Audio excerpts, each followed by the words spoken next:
আপনাদের সবাইকে স্বাগত রান্নাঘরের তরফ থেকে। আপনাদের সবাইকে জানাই হ্যাপি নিউ ইয়ার। আজকে আমি বানাচ্ছি লাউ চিংড়ি। ভিডিওটা সবাই শেষ পর্যন্ত দেখতে থাকুন। কোথাও জন্য কাঁচা লঙ্কা, টমেটো নেওয়া হয়েছে, এখানে গোটা গরম মশলা, তেজপাতা নেওয়া হয়েছে, আলু কেটে নেওয়া হয়েছে, মাছটা নুন হলুদ মাখিয়ে রাখা হয়েছে, ওটা এভাবে কেটে নেওয়া হয়েছে। এবার কড়াইতে সর্ষের তেল দেওয়া হবে। এই মাছটা একটু মাখিয়ে তেল গরম হলে ভেজে নিতে হবে।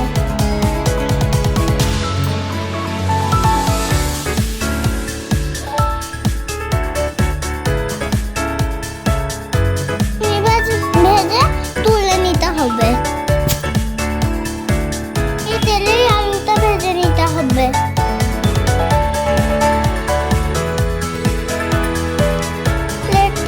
সব কিছুতে মশলাটা বেটে নিতে হবে। একটু জল দিতে হবে।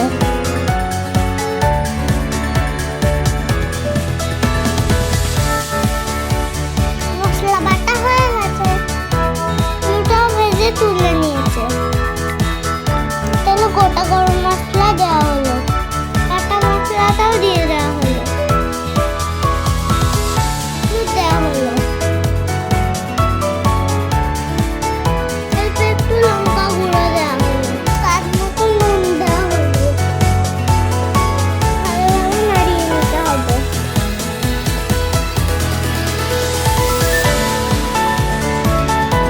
এবার কেটে রাখা লাউটা এর মধ্যে দিয়ে দিতে হবে। ভালোভাবে মিশিয়ে নিতে হবে।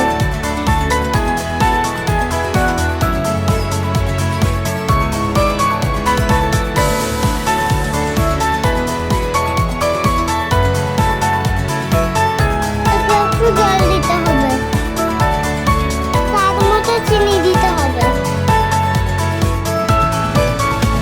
দিয়ে ভালোভাবে নাড়িয়ে দিতে হবে। তারপর নাড়িয়ে মতো দিয়ে দিতে হবে, দিয়ে ভালোভাবে নাড়িয়ে দিতে হবে। এটা ঢাকা দিয়ে 10 মিনিট রাখতে হবে। 10 মিনিট হয়ে গেছে, এটা প্রায় রেডি হয়ে এসছে। এবার চিংড়ি